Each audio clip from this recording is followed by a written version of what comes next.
J'ai dit la méthode du Christ, mais pourquoi avons-nous besoin de la méthode du Christ? Et pourquoi avons-nous besoin de la méthode du Christ? twavuze yuko tugiye kurebera hamwe uburyo Yesu Kristo yigishaga, noneho ikibazo arimo yibaza cyangwa se tubaza, mbese ni ukubera iki dukeneye kumenya uko Yesu Kristo, uburyo Kristo yakoreshaga abwiriza. En tant que peuple de Dieu, en tant que chrétien, en tant que disciple du Christ, nous avons une mission. Nk'abakristo nk'ubwoko Imana yihitiyemo, nk'abigishwa ba Yesu Kristo, dufite inshingano ikomeye kuri iyi si. Et c'est quoi notre mission? Hanyuma inshingano yacu dufite ni iyihe rero? Est-ce que je peux entendre de vos bouches c'est quoi notre mission en tant que chrétien? Ese mwavuga inshingano umukristo afite ni iyihe kuri iyi si? Arashaka kubyumvamo bivuga. Évangéliser, en d'autres termes, répandre la parole de Dieu. Répandre la parole de Dieu. ngira ngo bose icyo bahurizaho ni ukubwiriza ubutumwa, gukwirakwiza inkuru nziza ya Yesu Kristo. Savez-vous que Jésus nous a donné une mission, et la mission qu'il a donnée pour nous, c'est la même mission que lui-même a faite. Yesu Kristo yaduhaye inshingano, ariko iyo nshingano yaduhaye ni nayo ubwe yashyize mu bikorwa igihe cyose yamaze ku isi. Le passage que nous venons de lire, si je ne me trompe, Jean 14, verset 12, dit ceci. Mu magambo twarebeye hamwe muri Yohana 14, amagambo yavugaga ati, qu'est-ce que Jésus dit dans Jean 14, verset 12? Muri Yohana 14, umurongo wa 12, turebere hamwe amagambo Yesu Kristo yavuze. En vérité, je vous le dis, celui qui croit en moi fera aussi les œuvres que je fais. Yagize ati ni ukuri ndababwira yuko unyizera imirimo nkora nawe azayikora. Et il ajoute même, il en fera de plus grandes même, parce que je m'en vais au Père. Ndetse azakora n'iyiruta kuko njya kwa Data. Notre mission, c'est la même mission que celle du Christ. Kuvuga ngo misiyo dufite, inshingano dufite kuri iyi si ni nayo nshingano Yesu Kristo yari afite igihe yari kuri iyi si. Et quelle était la mission du Christ? None se inshingano yari afite ni iyihe? Quelle était la mission du Christ? Muratekereza ko Yesu Kristo yari afite inshingano? Oui, Eugénie vient de raconter cette histoire tout à l'heure. Et à la fin, lorsque Jésus était chez Zachée et que Zachée a accepté le salut, Jésus a dit, le salut est entré aujourd'hui dans cette maison parce que celui-ci est aussi un fils d'Abraham. Nk'uko rero amaze kubivuga Eugenie, Yesu Kristo yari afite inshingano yo kumenyekanisha Imana mu isi, kandi nk'uko yabivuze mu gatekerezo k'abana, igihe Yesu Kristo ageraga kwa Zakayo yashimye Imana cyane, aravuga ati Imana ishimwe kuko uyu nawe ni umwana wa Aburahamu, agakiza wakiriye agakiza. Et il termine cette partie en disant, car le Fils de l'homme est venu chercher et sauver ceux qui étaient perdus. Luc 19, verset 11. Muri Luka rero igice cya 19 umurongo wa 11, Yesu Kristo aravuga ngo yaravuze ngo kuko umwana w'umuntu ntabwo yaje gushaka abakiranutsi, ahubwo yaje gushaka abazimiye. Pourquoi Jésus était-il venu sur cette terre? None se murumva Yesu Kristo yari yarazanywe n'iki ku isi? Il était venu chercher et sauver ceux qui étaient perdus. Yaje gushaka intama zazimiye ngo azikize. Et si c'était ça la mission de Jésus, notre mission est aussi la même chose. Bityo rero niba misiyo ya Yesu Kristo yari yo gushaka intama zazimiye ngo azikize, iyo niyo misiyo natwe dufite. Zachée a voulu voir Jésus. Zakayo yashatse kubona Yesu. Il a fait un effort pour le voir en montant même sur l'arbre parce qu'il était petit. Kubera yuko yashakaga kubona Yesu, yakoresheje imbaraga zose zishoboka zirimo no kurira igiti kuko ari mugufi. Et il a vu Jésus et Jésus l'a vu. Nuko abasha kubona Yesu ndetse na Yesu aramubona. Et Jésus a dit, il faut que j'aille chez toi aujourd'hui. hanyuma Yesu aramubwira ati birakwiye yuko uyu munsi nza iwawe. Ah ça, j'aime bien cette histoire de Zachée. Icyo gitekerezo cya Zakayo kiramunezeza cyane. Mais il y a une autre histoire que je voudrais encore vous raconter, les enfants. Abana reka ngira kandi gatekerezo gatoya mbabwira. Cette histoire se trouve dans l'évangile de Marc. Ni igitekerezo kiri muri Mariko. Avec Zachée, c'était à quel endroit que Jésus était installé? Il était à Jéricho. Mais cette fois-ci, l'histoire va se passer à Capernaum. Jésus était à Capernaum. Igitekerezo cya Zakayo tuzi yuko cyabereye Yeriko, igihe Yesu Kristo yari Yeriko, ariko ikindi gitekerezo tugiye kureba noneho ni igihe Yesu yari i Capernaum. Et il y avait beaucoup de gens qui l'écoutaient. Il a fait cette fois-là sa prédication dans une maison. Icyo gihe hari abantu benshi bari baje kumutega amatwi, yarimo abwiriza mu rugo rw'umuntu. Et voilà, dans cette maison, Jésus prêchait. Mais dehors, il y avait des gens aussi qui voulaient entrer, mais qui n'étaient pas capables d'entrer. Noneho murabyumva ni inzu nyine, hari abantu benshi bashakaga kumwumva, bamwe bari bakiri hanze kuko inzu yari yuzuye batabasha kwinjira. Il y avait en particulier un homme paralytique qui voulait aussi, comme Zachée, voir Jésus.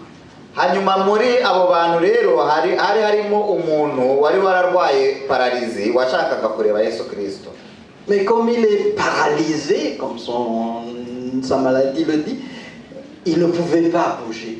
Hanyuma umuntu rero ntiyabashaga kwinjira nyine kubera ko atabashaga ntabwo umubiri we yabashaga kuwuterura ngo agende, ntiyashoboraga kugenda, bityo ntiyabashaga kwinjira rero.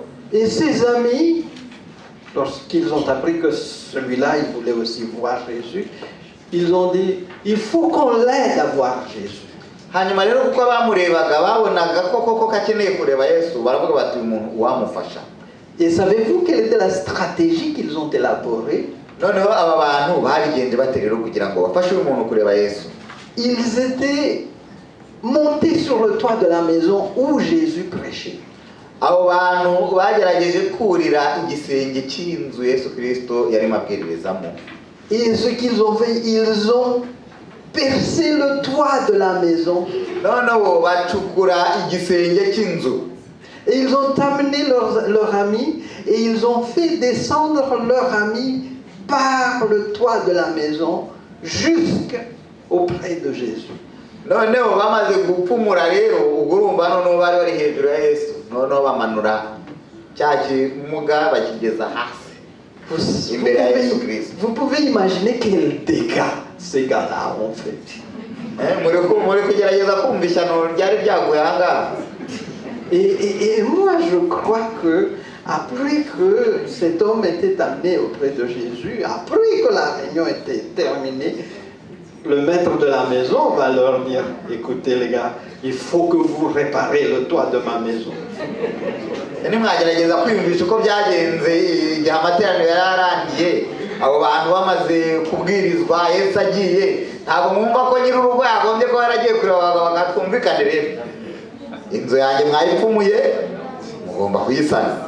Mais ses amis, je crois qu'ils étaient prêts à tout, prêts à payer le prix de la réparation du toit, dans le but tout simplement à ce que leur ami puisse être auprès de Jésus. Ikigaragara nuko abantu igihe bakoraga ibyo bari bazi neza ibyo bakora, bari bazi yuko ko bari gusenya, ariko ko bari biteguye nanone kwishyura ibyashoboka byose kugira ngo iyo nzu isanwe, ariko icy'ingenzi bakigereho uwo muvandimwe wabo abashe kugera kuri Yesu. C'est un grand dérangement qu'ils ont fait.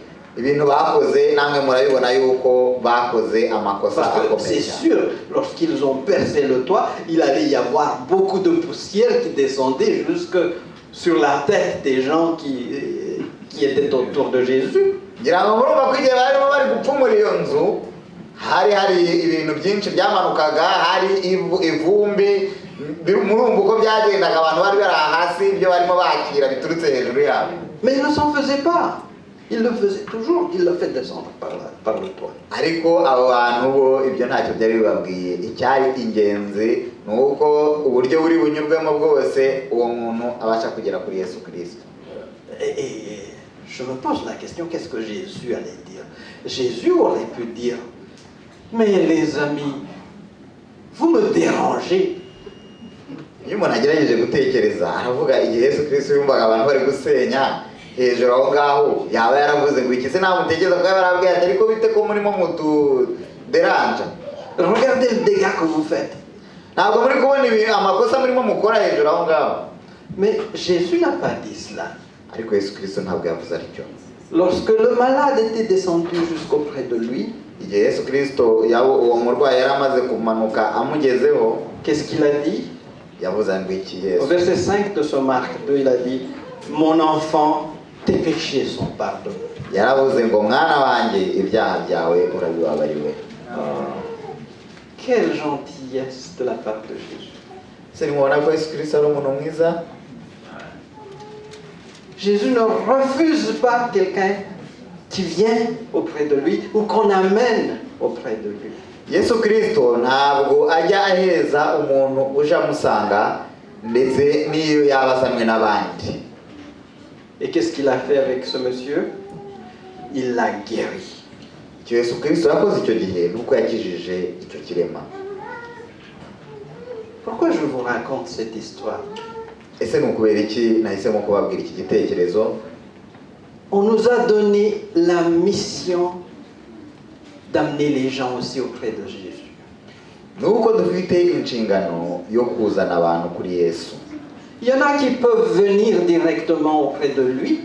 Tuzi neza ko hari abantu ubwabo bashobora kwizana bakizanira Yesu Kristo. Il y en a qui ont de la difficulté et font comme Zachée. Hari abo bigoye kubasha kumugeraho bameze nka Zakayo. Mais il y en a qui ne le peuvent pas. Alors c'est à nous de les amener d'une manière ou d'une autre, quitte à le faire descendre du toit. Hakaba rero n'abatabishoboye kubera kondisiyo zabo mu kujya kirema cyari kiri. Tukaba dufite inshingano zo kujya kubashaka tukabazana.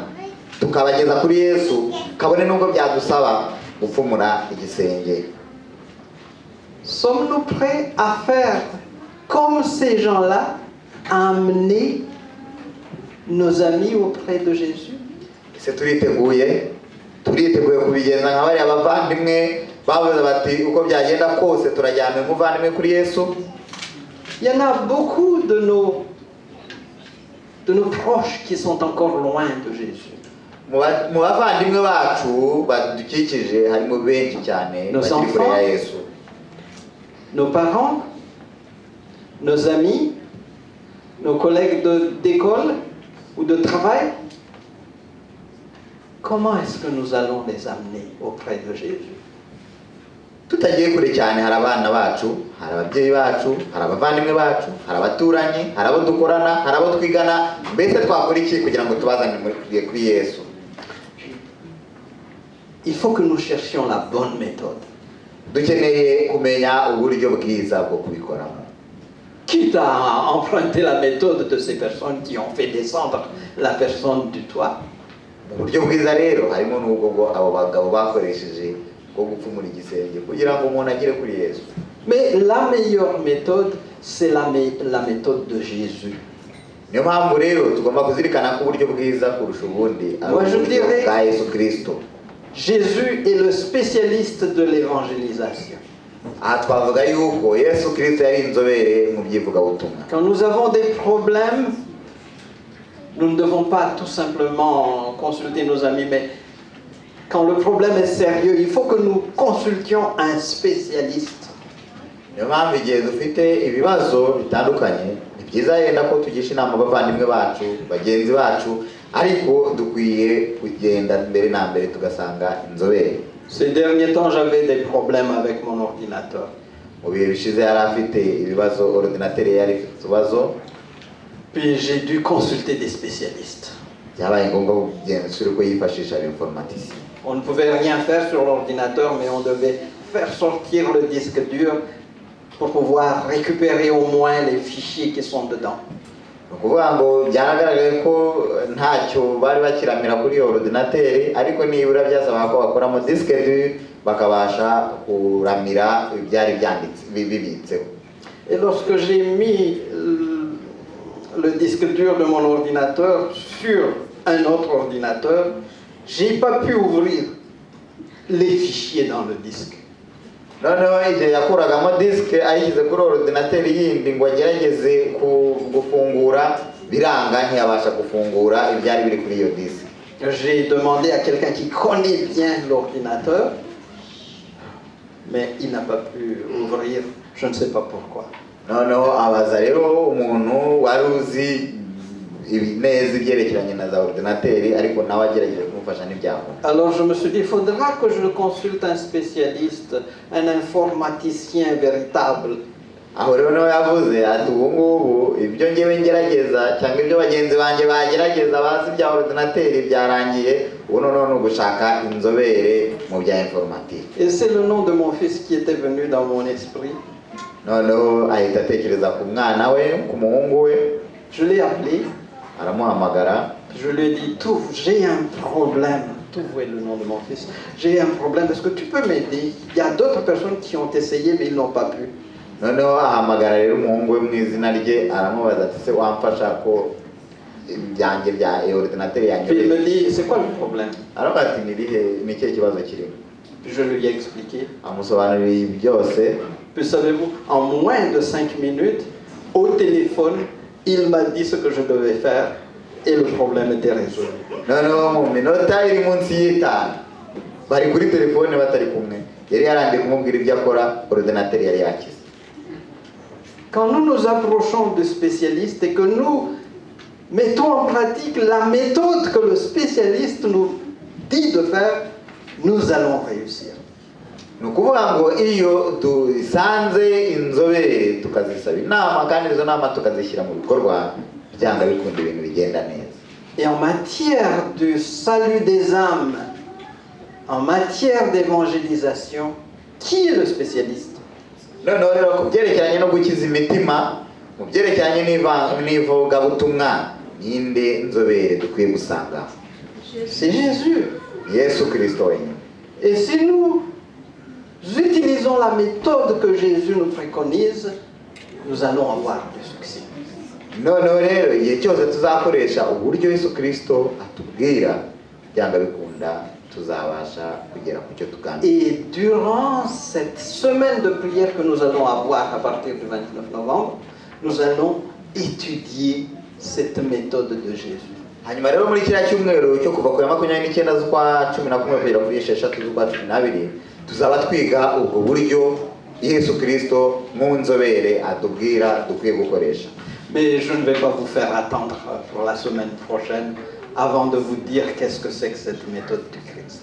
reka rero ne kubarindiriza yenda icyo cyumweru ngo mbicisha amatsiko, reka mbabwire uburyo Yesu Kristo yakoreshaga mu ivugabutumwa. Mais ma question est, est-ce que vous êtes intéressé à savoir ce qu'est cette méthode de Christ? ariko mbere yuko yenda nge mbabwira, se murumva mukeneye kubumenya? Dites Amen très fort si vous le voulez. muvuge ngo amen. Amen. Ah, si vous n'avez pas dit Amen très fort, ngo nimutavuga amen ngo amabati, je ne vais pas vous le dire. ngo ntabyo ababwira rwose nimutabivuga ngo sibyo? vuga uti amen. Mais comme vous avez dit Amen très fort, alors je vais vous le dire. Alors, cette méthode du Christ, si vous lisez la Bible, vous allez la trouver dedans. nimuramuka musomye Bibiliya, uburyo Yesu Kristo yakoreshaga mu ivugabutumwa muzabwibonera. Mais quelqu'un a résumé ce que la Bible a dit et il a donné la formule que Jésus a utilisée. icyakora umuntu umwe yaragiye afata ibyanditse muri Bibiliya byose maze akoramo incamake y'uburyo Yesu Kristo yakoreshaga nka formule. Et c'est notre sœur Ellen White qui a donné cette formule dans son livre Le ministère de la guérison. hanyuma rero Elena White niwe wafashe umwanya wo gukora formule mu nyandiko ze z'uburyo Yesu Kristo yabwirizagamo. Je n'ai pas retenu la page, mais vous allez la voir dans le texte qu'on va vous envoyer la semaine prochaine. Muri texte bazatwoherereza irimo iki cyigisho tuzabonamo igitabo na page yabyanditsemo. Mais je vais vous lire cette méthode. Reka rero mbasomere ubwo buryo Yesu Kristo yakoreshaga. Voici ce qu'elle a écrit. Bitewe ngendeye ku byo Elena White yanditse. Vous êtes tout oreille. Muteze amatwi? Yego? La méthode du Christ pour sauver les âmes est la seule qui réussit. Uburyo Yesu Kristo yakoreshaga mu gukiza imitima nibwo bwonyine ushobora koko gukiza imitima. C'est quoi cette méthode? Ubwo buryo rero ni ubuhe? Il se mêlait aux hommes pour leur faire du bien. Yesu Kristo yasangaga abantu akabana nabo kugira ngo abagirire neza. Leur témoignant sa sympathie. Akabereka yuko yifatanije nabo kandi ko abitayeho. Les soulageant et gagnant leur confiance. Bityo akaborohereza ububabare butandukanye babaga bafite nabo bakamugirira icyizere. Puis il leur disait par la suite, hanyuma akababwira, suivez-moi. Ati nimunkurikire. Et les gens le suivaient. Kandi koko baramukurikiraga. Qu'est-ce qu'il a fait? Yagize ati, premièrement, il s'était mêlé aux gens. Icyambere nuko yabasanze akabana nabo. Deuxièmement, il leur faisait du bien. Icyakabiri nuko yabagiriraga neza. Troisièmement, il leur témoignait sa sympathie. Icyagatatu nuko yaberekaga ko abitayeho. Puis ensuite, il gagnait leur confiance. Icyakane nuko bamugiriraga icyizere. Et quand il a gagné leur confiance, il leur disait, suivez-moi. Hanyuma bamaze kumugirira icyizere akababwira ati nimunkurikire. Quelle était la première chose qu'il a fait? Bagiye rero nk'abarimu yakoze iki? Se mêler aux gens. Il était même avec les gens de mauvaise vie. Icyo gihe yabanaga n'abantu rimwe na rimwe akaba ari kumwe n'abandi baruharwa. Les pharisiens n'étaient pas contents, se disaient, hey, il s'en va se mêler aux gens de mauvaise vie. C'est quoi cette personne? Icyo gihe abafarisayo ntibyabanezezaga baravuga bati iwe bite? Urabona abantu ari kugendana nabo? Il était avec les prostituées. Murabizi ko Yesu Kristo yagiye agenda n'indaya. Il était avec les PAJ qui étaient les pires voleurs de ce temps-là. Murabizi yuko icyo gihe yabanaga na ba rujigo aribo bari baramaze agafaranga k'abantu. Mais il était avec ces gens de mauvaise vie. Ariko yabanaga nabo pareye. Vous savez, de nos jours, des gens de l'église disent, non, non, non, il ne faut pas que nous nous mêlions à ces gens du monde, on va se perdre en allant les rencontrer. Ariko mu itorero turavuga tuti no abantu ntibakwiye kwegerana bakubana n'abisi rwose abisi nyaboneka ngo bajye kure. Mais savez-vous, Jésus s'était mêlé avec ces gens-là, non pas pour faire ce qu'ils font, mais pour les attirer à lui. Nyamara Yesu Kristo yabanye nabo twe twita bisi. Atabaniye nabo kugira ngo akore ibyo bakoraga, ahubwo abane nabo kugira ngo agarure imitima yabo. Il a dit à ses disciples, vous êtes le sel de la terre.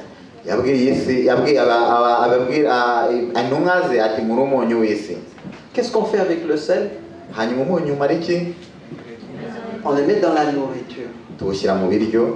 Si on ne met pas le sel dans la nourriture, la nourriture ne sera pas salée.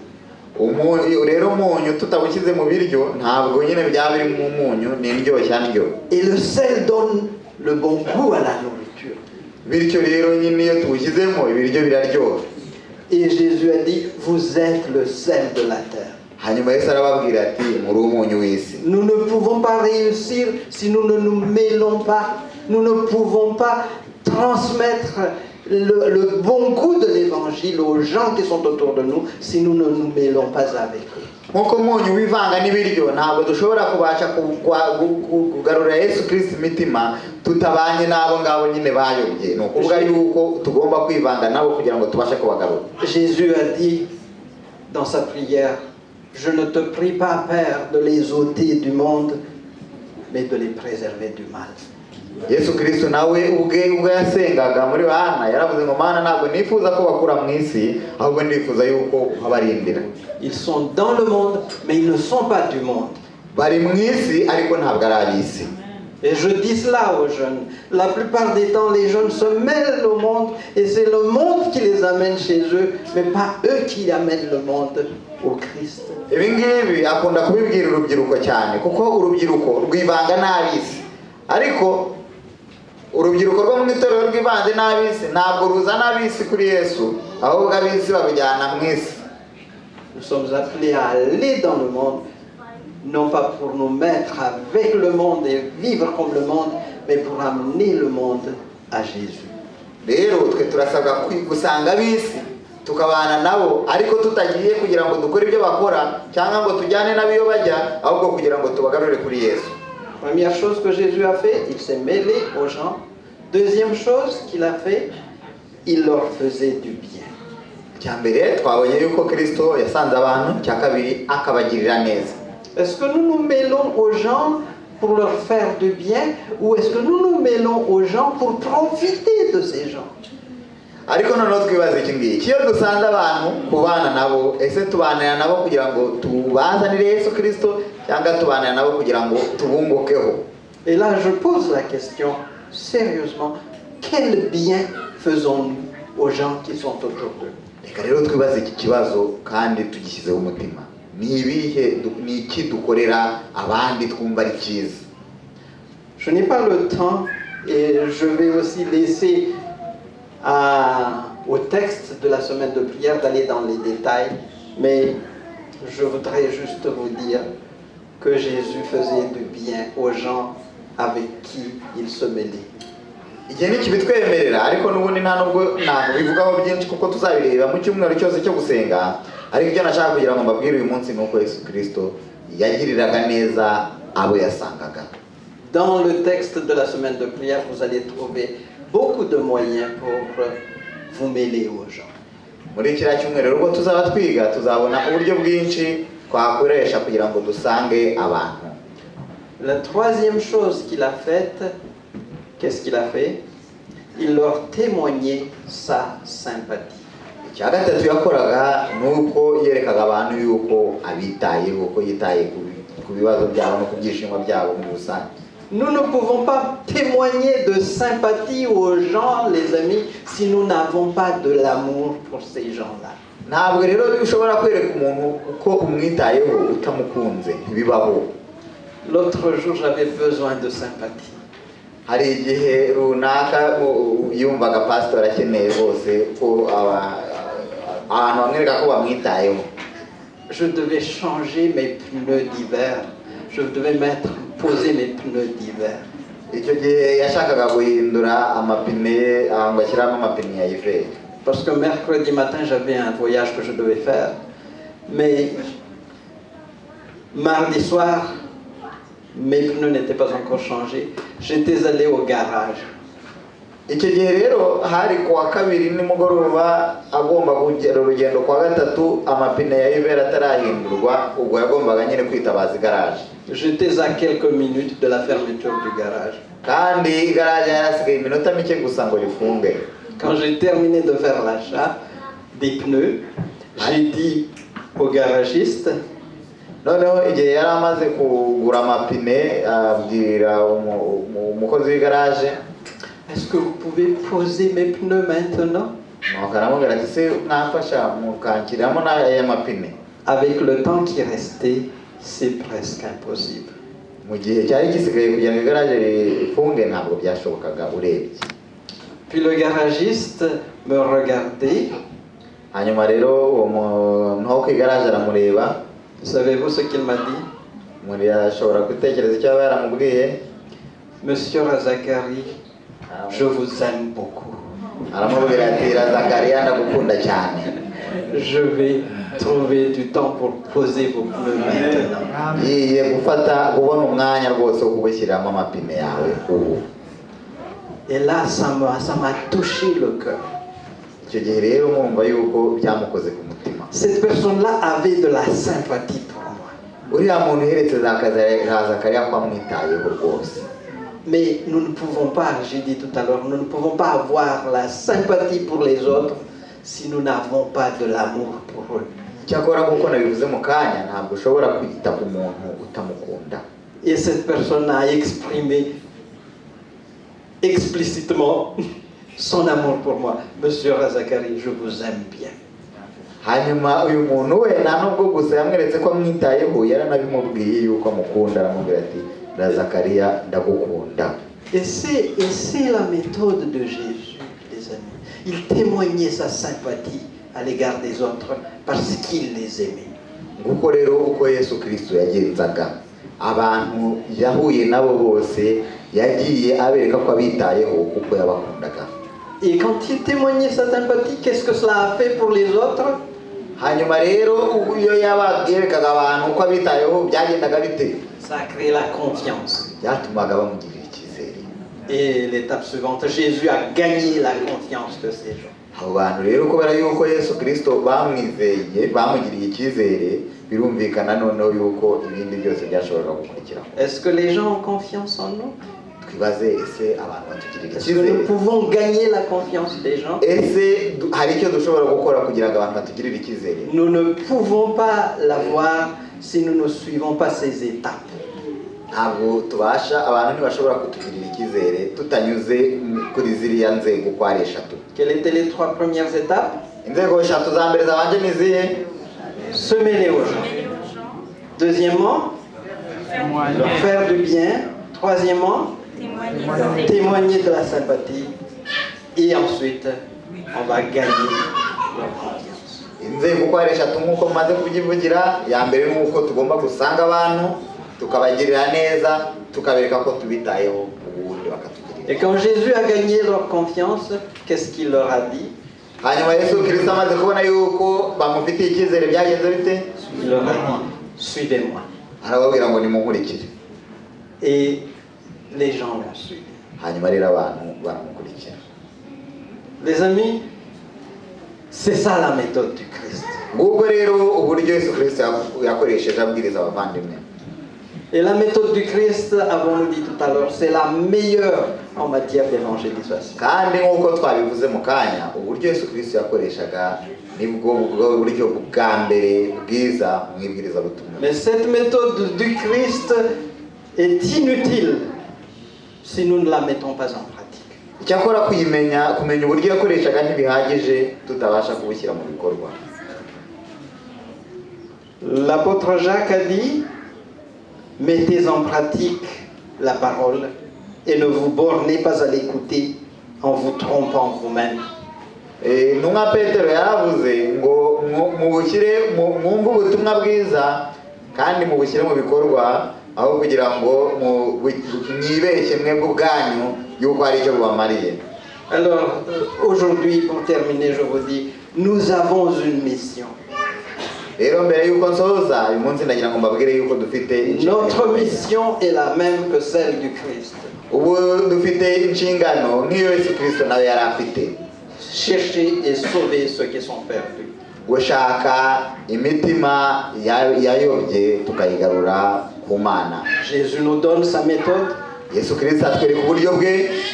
Qu'est-ce que nous avons besoin? Ni iki dukeneye? Nous avons besoin tout simplement d'accepter la mission et de suivre la méthode. Icyo rero dukeneye gusa ni ukwakira misiyo twahawe, ahasigaye tukayishyira mu bikorwa tugendeye ku buryo Kristo yabigenzaga. Je voudrais juste lire un petit passage qui me tient à cœur dans le même livre, Le ministère de la guérison. Reka rero nongere mbasomere amagambo makeya ahangaha ashaka kubabwira nayo mu gitabo cya Elena White cyavuzwe haruguru.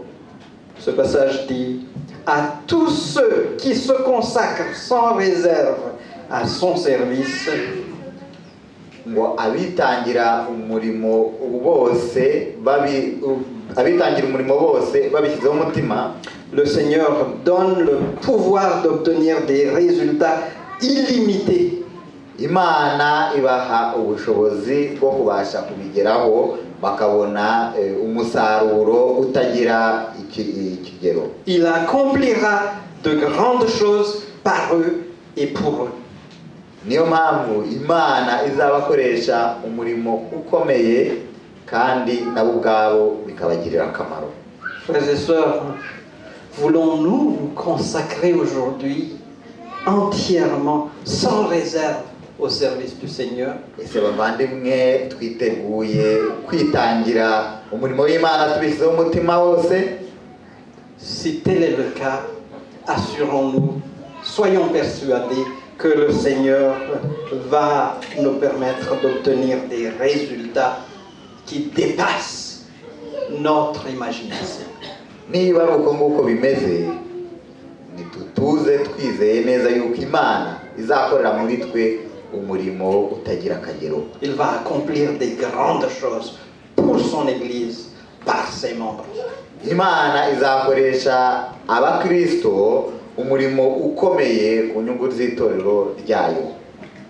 Si tel est votre désir de vous consacrer au Seigneur, je voudrais que vous priez en silence et lui dire: Seigneur, me voici, utilise-moi pour ton service et aide-moi à mettre en pratique le plan de travail que tu as fait pour moi. Niba rero wifuza yuko Imana ikorera umurimo ukomeye muri wowe, ukaba wifuza kuyiyegurira, ndagusaba ngo usenge bucece mu mutima, usaba Imana kugira ngo ibikubashishe. Si nous avons encore de la résistance, prions aussi le Seigneur. Seigneur, enlève cette résistance à ton service de mon cœur, de ton Saint-Esprit. Niba kandi umutima wawe ukinangiye, saba Imana umwuka wera kugira ngo ugukoreremo ukureho bariyeri zose. Prions en silence. Kandi usenge bucece.